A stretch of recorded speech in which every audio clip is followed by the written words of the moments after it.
प्रश्न है, बोला गया है 20790 के क्या निकालने हैं आपको, नंबर ऑफ प्राइम फैक्टर्स निकालने हैं।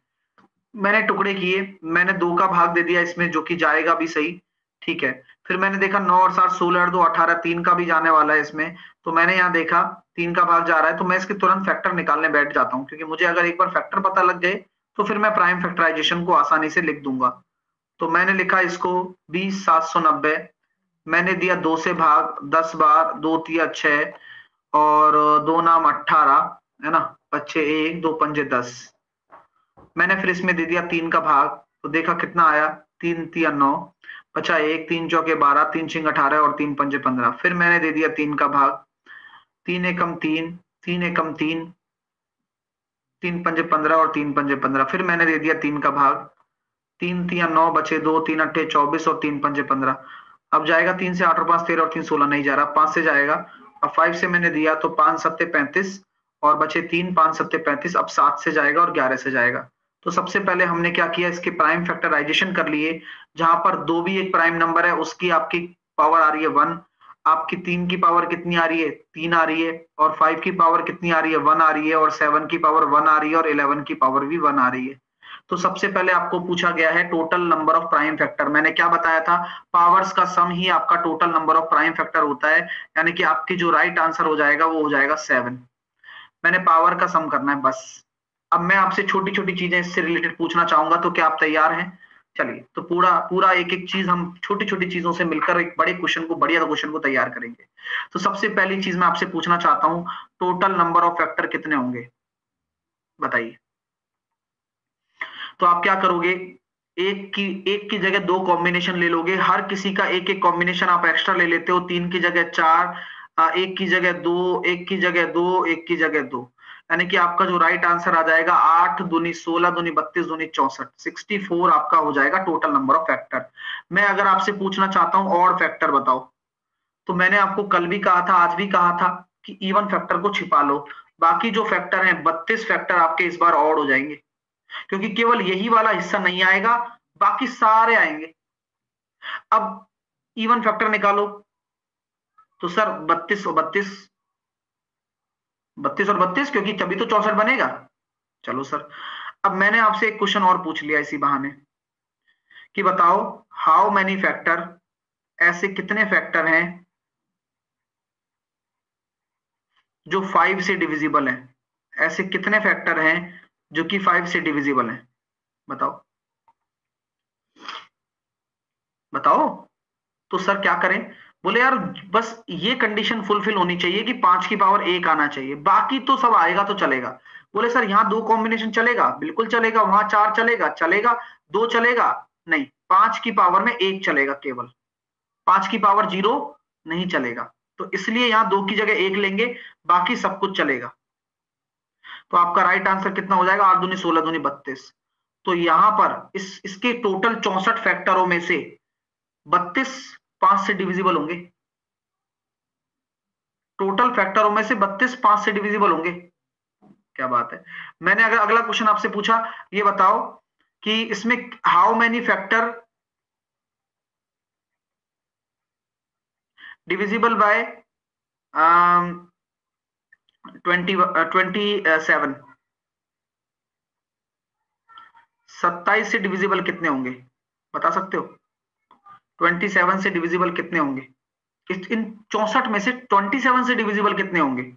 तो सर देखो, इस तो ले लो इज्जत से, लेकिन 3 का कुछ ही नहीं आएगा, क्योंकि आपकी रिक्वायरमेंट है 3 की पावर 3, तो केवल और केवल आप 3 की पावर 3 ही ले सकते हो, यानी कि एक तरीका है बस, बाकी आप चाहे तो कुछ भी ले लो। तो यानी कि आंसर कितना निकल कर आएगा, 8 दूनी 16। तो 16, 64 में से 16 ऐसे फैक्टर हैं जो 27 के गुणज हैं। तो ये बहुत काम की चीज मैं बता रहा हूं, पेपर में आएगी, ये ध्यान रखना। तो इसका आंसर जो क्वेश्चन है, इसका आंसर तो हमारा 7 आ गया, जो कि मैं ऑप्शन नंबर ए के साथ चल रहा हूं। ठीक है, तो ये जो भी चीज मैंने बताई है ये सब काम की है। कॉस थीटा आपका दे रखा है 1/2, अब पी आपका tan थीटा है। भाई कुछ नहीं है क्वेश्चन में, थीटा बराबर कितना हो जाएगा सर, 60 डिग्री। अब tan 60 की वैल्यू कितनी होती है, √3, ये लो बस रख दो। तो √3 का स्क्वायर माइनस का 5 √3 -3। तो -3 से +3 चला गया, तो केवल और केवल आंसर कितना निकल कर आएगा, -5√3। ये लो, आप बस पढ़ो पेपर। दी गई आकृति में A B, A C, E F एक वृत्त की स्पर्श रेखाएं हैं, जैसा कि मुझे दिख रहा है। मुझे क्या दे रखा है, एसी दे रखा है 15, मुझे एसी पूरा दे रखा है 15, और मुझे डीई दे रखा है 3, मुझे डीई दे रखा है कितना, डीई ये दे रखा है 3, और एसी दे रखा है पूरा 15। तो मुझे बताइए एई कितना होगा, एई ये कितना होगा। भाई देखो, मैंने आपको पहले भी बताया कि आपकी जो दोनों दोनों टेंजेंट होती है ना, वो टेंजेंट जो होती है वो आपकी क्या होती है, बराबर होती है। और ये जो त्रिभुज बन रहा है, यानी कि अगर मैं आपसे एक कॉन्सेप्ट डिस्कस करना चाहता हूं पेपर में, इस पे प्रश्न निश्चित तौर पर आएगा ही आएगा, मैं ये पहले ही बोल दे रहा हूं, तैयार रहना आप। तो मैं आपसे पूछना चाहता हूं कि मुझे ये बताओ, त्रिभुज ए ई एफ का जो पेरीमीटर है वो किसके बराबर होता है, बताओ। पहले तो एईएफ का पेरीमीटर बताओ। इस जो त्रिभुज बन रहा है ये एईएफ, इसका पेरीमीटर, तो आपकी जो टेंजेंट है ना, जो कि एसी है, तो हम जानते हैं सर एसी है और एबी है, दोनों आपस में बराबर हैं और उनके डबल के बराबर होगा। तो ये पहली चीज तो आप पहले ये लिख लो कि अगर आपसे परिमाप पूछ ले तो डबल के बराबर होगा। ठीक है, कारण बहुत सिंपल है, क्योंकि ये और ये भी आपस में बराबर है। क्यों, क्योंकि बाह्य बिंदु से तो ये भी 3 हो गया, अब ये भी 3 हो गया, और ये भी, ये 12 हो जाएगा फिर, क्योंकि ये पूरा 15 है ना, ये दोनों बराबर है, तो ये 3 है तो ये 12 हो गया, तो इसका आंसर तो ये आ गया 12। अपने कार्यालय तक पहुंचने के लिए रोहन ने 40 मिनट तक गाड़ी चलाकर 35 किलोमीटर तय करने के बाद अगले 45 किलोमीटर के लिए उसने गाड़ी की गति को 7.5 किलोमीटर प्रति घंटा से बढ़ा दिया। अब उसे अपने कार्यालय तक पहुंचने में कितना समय लगेगा, बताओ। पहले मैं आपसे पूछना चाहता हूं, फिर मैं समझाऊंगा।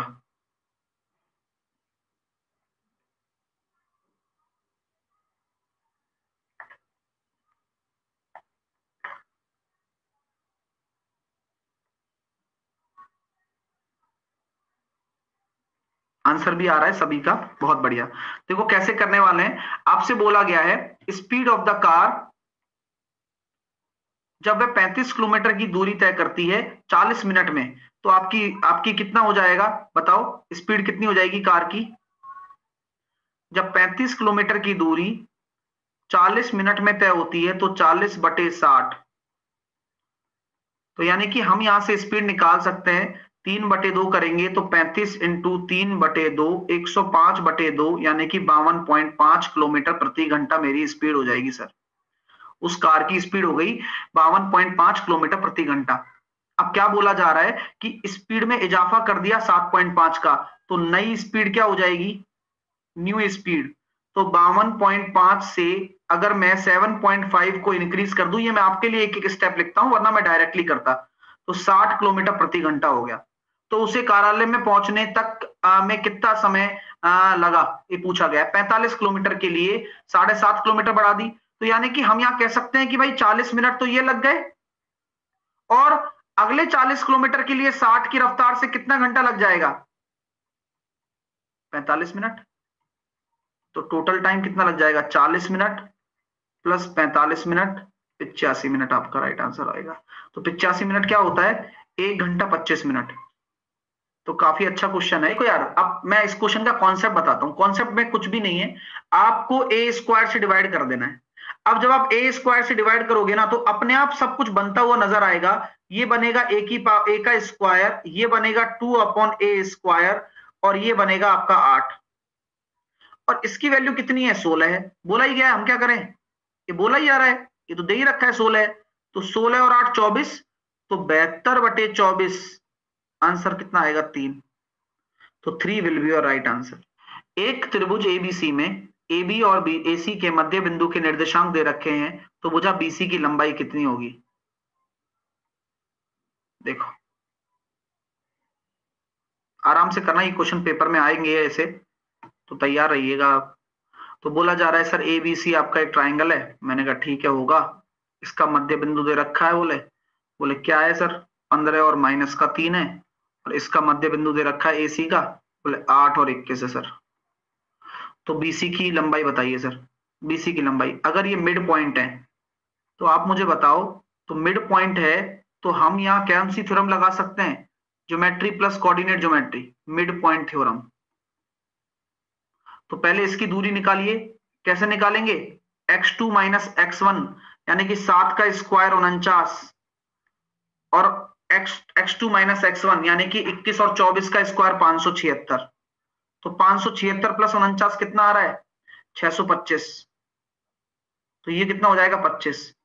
तो अगर आपके सामने ये आपकी 25 है तो BC कितनी हो जाएगी? 50। क्योंकि मध्य बिंदु थ्योरम से आपके अगर ये दो मध्य बिंदु हैं तो ये भुजा इस भुजा की आधी होती है, तो ये 25 है तो ये 50 ही हो जाएगी। तो इसमें दो चीज लग गई, एक तो कोऑर्डिनेट का पूछ लिया आपसे, और कोऑर्डिनेट के साथ साथ दूरी निकालना पूछ लिया, और साथ के साथ मिड पॉइंट थ्योरम भी लगवा दिया। तो जिस बच्चे को पता होगा तो वो लगा सकता है, अगर नहीं पता होगा तो ठन ठन गोपाल है।